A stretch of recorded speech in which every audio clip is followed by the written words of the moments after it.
Adani group शेयरों में अच्छी खासी तेजी देखने को मिलेगी।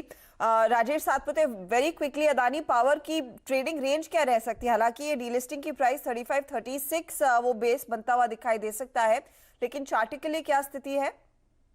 देखिए चार्टिकली 35 एक अच्छा सपोर्ट है यहाँ पे, दैट्स अ 50 डीएमए लेवल, और 40 के आसपास यहाँ पे 100 डीएमए है। तो मेरे हिसाब से 35 एंड 40 ये इसका एक ट्रेडिंग रेंज होगा। इसका क्लोज है 36.45, तो ये 35 के ऊपर बाय बनेगा, 40-41 तक का टारगेट इंट्राडे हासिल कर सकता है। ये आपके लिए एक टेक्निकल चेक भी अदानी पावर का और बाकी पूरी अदानी ग्रुप कंपनियों में आज एक्शन बड़ा होने वाला है। लेकिन देखिए कई सारी खबरें हैं जिस पर आज बाजार रिएक्ट करेगा। कई नतीजे भी आए बाजार बंद होने के बाद फ्राइडे को और सैटरडे को, और आशीष हमारे साथ जुड़ गए हैं इन सभी खबरों को बताने के लिए अपने ब्रेथलेस अंदाज में। आशीष, गुड मॉर्निंग। बिल्कुल गुड मॉर्निंग। ढेरों स्टॉक्स हैं और सबसे पहले कोटक महिंद्रा बैंक बोर्ड ने 6.5 करोड़ शेयर्स का जो QIP करा था उसकी इश्यू प्राइस सैटरडे को तय कर दी है 1145 रुपीज। तो फ्राइडे के क्लोज से 6.3% का डिस्काउंट, कुल मिलाकर 7,440 करोड़ रुपए मोबिलाइज करे गए। तो एक तो कैपिटल बेस बढ़ेगा, दूसरा प्रमोटर्स का लार्जली उदय कोटक साहब की जो होल्डिंग है वो रिड्यूस होती हुई नजर आएगी। प्रमोटर्स ध्यान रखें इस समय 29.9% स्टेक कोटक बैंक में ओन करते हैं। डॉक्टर रेड्डीज लेबोरेटरीज अच्छी कंपनी के लिहाज से इसका जो श्रीकाकुलम प्लांट है जो API मैन्युफैक्चरिंग का है उसके EIR मिला है, एस्टैब्लिशमेंट इंस्पेक्शन रिपोर्ट, यानी कि अब फर्दर जांच USFDA नहीं करेगा, सक्सेसफुल क्लोजर हो चुका है। इस प्लांट को 4 ऑब्जर्वेशंस मिले थे, 4 आपत्तियां थी, सक्सेसफुली क्लोज कर दिया इन्होंने। अच्छी खबरों की बात करूं तो आलोक इंडस्ट्रीज को रडार पे रखिएगा। रिलायंस इंडस्ट्रीज ने ध्यान रखें इस टेक्सटाइल कंपनी को एक्वायर करा था और अब आलोक इंडस्ट्रीज की फैसिलिटीज को PPE मैन्युफैक्चरिंग में पूरी तरह से लगा दिया गया है। तो कोविड-19 के प्रोटेक्टिव गियर्स जो हैं वो बनाएंगे और चाइना से लार्जली इस समय PPE गियर्स इंपोर्ट करे जाते हैं और कहा जा रहा है कि उसके 1/3 कॉस्ट पर रिलायंस इंडस्ट्रीज आलोक इंडस्ट्रीज के अंतर्गत ये PPEs मैन्युफैक्चर करने वाली है। बहुत सारे रिजल्ट्स आए हैं जिसमें वोल्टास ऑपरेशनली स्ट्रांग है। अच्छी बात कि एयर कंडीशनर्स का जो धंधा है वो आउट परफॉर्म करता हुआ आपको नजर आएगा बाकी पीयर्स के मुकाबले। तो इस रेवेन्यूज 2090 करोड़ के, मार्जिन्स में सुधार देखने को मिल रहा है, मुनाफा उम्मीद से बेहतर है और ये स्टॉक जो है साल के लोज के आसपास ट्रेड कर रहा है। फ्राइडे को भी रिजल्ट से पहले 1.5% कमजोर था, तो आज अच्छा हरकत दिखाएगा। वैसे नीरज वाजपेयी की आज बाय रिकमेंडेशन में भी है, तो वैसे ही अच्छी हरकत दिखाने वाला है। Amara Raja batteries numbers largely in line है, आय फ्लैट है, 1% का साल दर साल उछाल है, इबीटा फ्लैट है, मार्जिन्स 15.3% पे फ्लैट आपको नजर आएंगे। फ्लैट कह जरूर रहा हूं, लेकिन जिस तरह का एनवायरमेंट था उस लिहाज से परफॉर्मेंस बुरी नहीं है जब इस कंपनी ने चैलेंजिंग एनवायरमेंट में एक फ्लैटिश परफॉर्मेंस डिलीवर करी है। मार्जिन्स 15.3% पे, यह लगातार 5वां स्ट्रेट क्वार्टर हो गया है जब यह कंपनी मार्जिन्स 15% के ऊपर मेंटेन करने में कामयाब रही है। RCF गजब के नंबर्स आए Q4 के इस कंपनी की तरफ से, आय में 15% का उछाल, इबीटा 190% का सुधार दिखाता हुआ, मार्जिन 5.5 से बढ़कर 14% पे पहुंचते हुए नजर आएंगे। तो नंबर्स तो स्ट्रांग है ही है।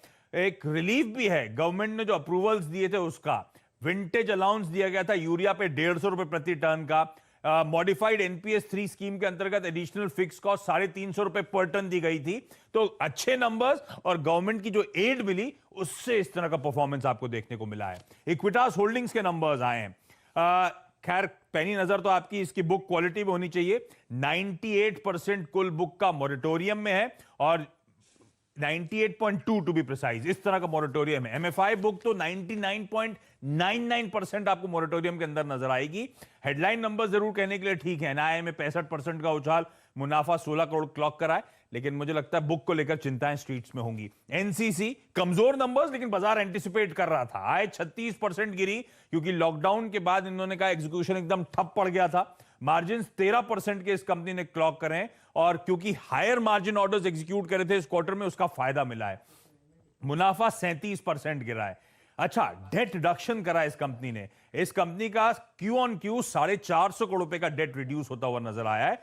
तो सस्ते वैल्यूएशन पिटा हुआ, बैलेंस शीट में कुछ हालात सुधरते हुए, इसीलिए स्टॉक को रडार पर रखिए। दिलीप बिल्डकॉन Q4 में आय 3% गिरी है साल दर साल, इबीटा 10% गिरा है, मार्जिन 125 बेसिस पॉइंट्स घटते हुए नजर आए, लेकिन वर्किंग कैपिटल साइकिल 17 दिनों से इंप्रूव हुई, डेट बुक्स पर 450 करोड़ रुपए रिड्यूस करा है। तो पीएनएल एक्सपेक्टेड था वीक है, वीक देखने को मिल रहा है। बैलेंस शीट इंप्रूव होती हुई और ऑर्डर बुक स्वेलिंग है, 19,000 करोड़ से ज्यादा के ऑर्डर्स। मेट्रोपोलिस हेल्थ केयर कमजोर परफॉर्मेंस है Q4 में लॉकडाउन के चलते। इनफैक्ट इस कंपनी ने स्पेसिफिकली कहा है मार्च का पहली जो 15 दिन थे उसके मुकाबले दूसरे 15 दिन अगर हम कंपेयर करें, दूसरा फोर्टनाइट कंपेयर करें तो धंधा 50% रिड्यूस कर गया था, तो उसी का इंपैक्ट है। आय 2.5% साल दर साल गिरी, एबिटा 10% गिरा, मार्जिन 350 बेसिस पॉइंट्स गिरते हुए नजर आएंगे आपको।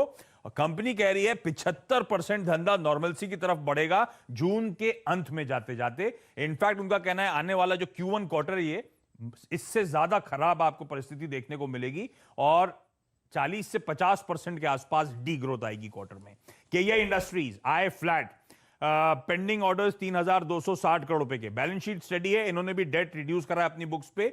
लार्जली मैनेजमेंट कमेंट्री भी जैसी एक्सपेक्टेड थी वैसे ही है, वो कह रहे हैं कॉशियस रहेगा, Q2 ऑनवर्ड्स हालात सुधरते हुए आपको नजर आएंगे। पॉलीकैब आय 14% साल दर साल गिरी है, कोविड-19 का इंपैक्ट मैनेजमेंट क्लियरली कह रहा है। मुनाफे मार्जिन्स में जरूर सुधार देखने को मिल रहा है, लेकिन इनकी भी कमेंट्री थोड़ी सी चिंताजनक की है। ये भी कह रहे हैं समय लगेगा, हालात को सुधरते में नजर आएंगे जब तक। अच्छा, ये तमाम कंपनीज हो गई रिजल्ट्स रिलेटेड, मेरे ख्याल से बाकी स्टॉक्स आप लोग कवर कर ही लेंगे। बिल्कुल सही बात है, बहुत सारे और भी स्टॉक्स हैं, लेकिन नतीजे आपने बहुत बढ़िया बताया। ये बताइए जैकपॉट स्टॉक भी आज देने वाले हैं आप आशीष? हाँ, आज जैकपॉट है, आज बाजार का मूड अच्छा है। ओके, तो जैकपॉट स्टॉक कोई सेक्टर वगैरह है जिसको नजर है?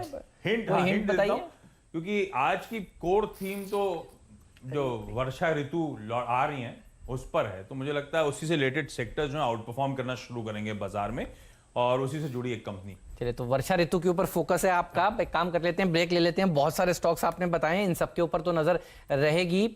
हमने कुछ शेयरों पर बात कर भी ली है, जैसे कि बात हुई थी शुरुआत में वोल्टास की, लेकिन आरसीएफ की बात करेंगे ब्रेक के उस पार। अच्छा, आज न्यूयॉर्क कंपनी में आशीष मैनेजमेंट से भी मुलाकात करने वाले हैं, तो 1 बजे के आसपास मैनेजमेंट भी आएंगे आरसीएफ के, और उनसे जानेंगे कि कैसे उन्होंने हासिल किए इतने बढ़िया नतीजे। आरसीएफ और दूसरे फर्टिलाइजर शेयरों पर बात करेंगे ब्रेक के उस पार। आप कहीं मत जाइए, बने रहिए CNBC आवाज के साथ।